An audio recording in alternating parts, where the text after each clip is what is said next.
Self-love is hard, especially we know we need to do it better and do it more. Even we know it, but still it's really hard to do. In this video, we're going to explore a few reasons you may not aware why it's so hard to do and what you can do about it.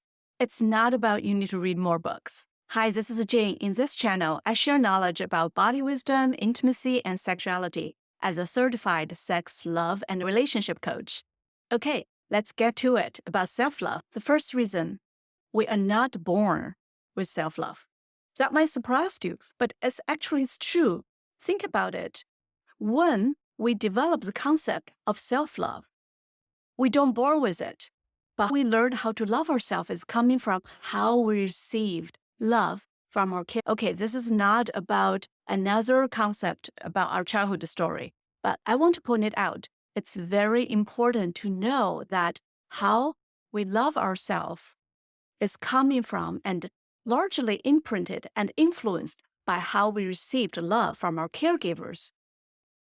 Even our caregivers are very loving and really do their best job to care about us, i.e., their children. But how we pick up the language of love, it's not by talking, it's not by cognitive learning, because when we're a baby, when we're young, what we got is body language, like any other mammals, the tones of speaking, and the eye contact, and the hugs, and all those things that our caregivers deliver love through their body. For example, if our caregivers talk about like, I love you, and they can mean the best thing in the world, but if the body language don't match with what they say, guess what? As of children, we pick up the language from the body, from the tone, from the eye contact, from the energy, right? It's not from what they say. So we pick up the information in an unfiltered way from our caretakers that what does it mean to be loved? And another example is when I work with my clients, it's quite often that they say like, oh, I know I need to love myself, but when I reach a certain standard, and then I learned that their parents set up a high standard, which is great, to help them to get to the level they are right now in the society. However, it also imprinted the concept subconsciously that in order to be loved, you need to reach a certain standard. And that has been their language. That has been their inner talk in their mind or in our mind that we will love ourselves when we reach a certain standard.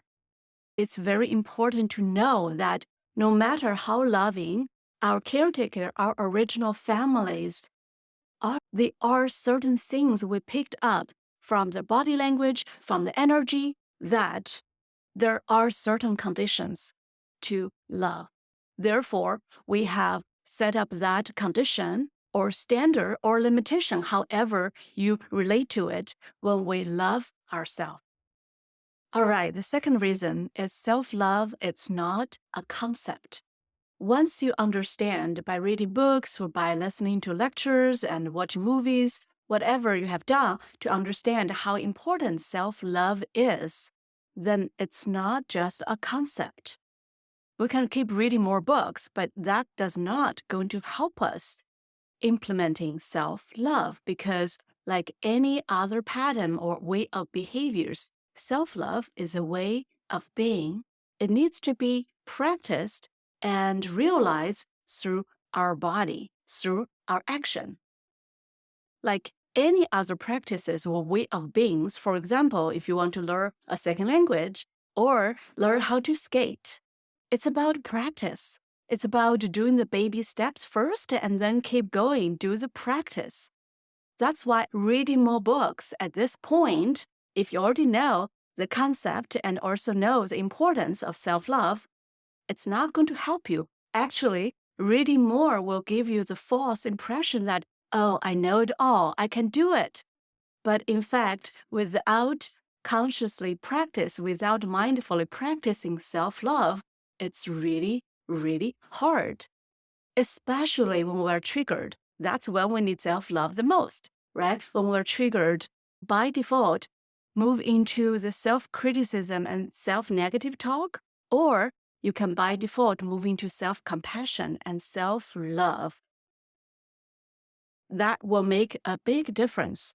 But if we want to react in real time to rewire our default behaviors from self-hate or criticism to self-love, we actually need to practice when we're not triggered in day-to-day life.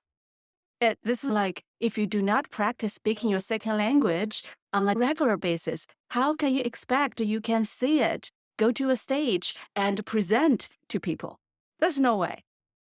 Okay, so how does this relate to sex, love, and relationship? Well, it has everything to do with your relationship and love life, because that's the place where we feel the most vulnerable, natural, unfiltered, and most likely to be triggered. This place basically will test if we have a good level of self-love and self-compassion when we're triggered. And almost always, relationship is triggering. If you see that it's very hard to rewire the self-hatred talk in a relationship, or you hesitate to show up, to speak up for what you want, and to communicate for what you want, and that's where you may see like more self-love practice can really help you to have better relationship and better love and sex life. At least that's the starting point. The third reason is we practice self-love selectively. That means we tend to easily love the part we already like and or the part we know we can do very well, right? Or we are pretty confident on this part already. But it's really hard to love the part we dislike or even hate. Well, that's actually the breakthrough gonna be. It's also where it's hardest to do, because when we tend to judge and criticize the part we dislike, and that's where we lose our confidence or lose our patience, we lose our shit when we're triggered. And that's where we need the most self-compassion and self-love. And that will hugely impact the quality of your relationship, the quality of your love life. Because relationship is a place that we tend to feel the most vulnerable and get triggered emotionally.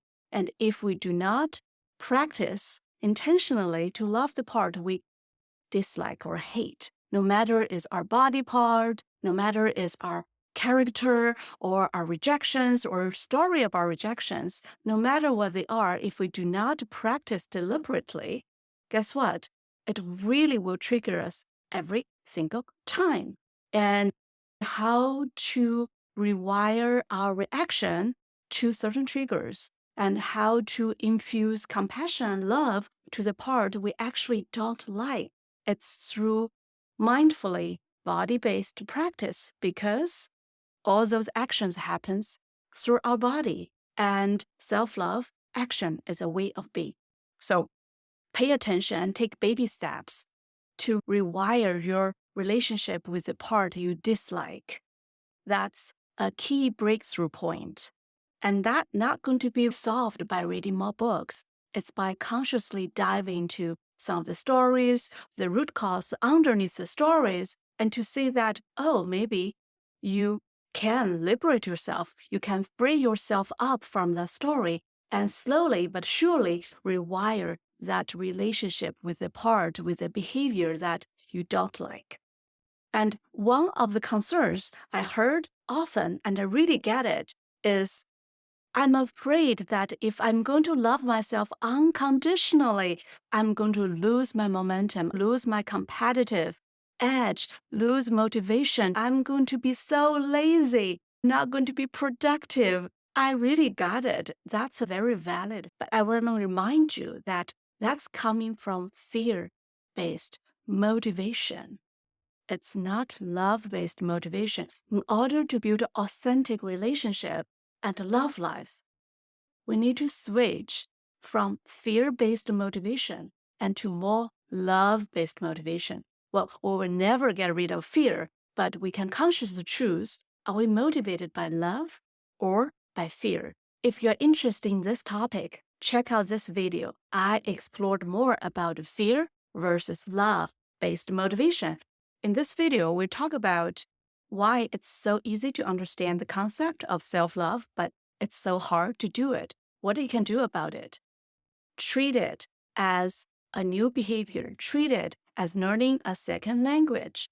It opens up a whole new window and a whole new world for us that will improve the quality of your way of being, how you show up authentically everywhere, and especially with your loved ones. All right. Thank you. I will see you next time.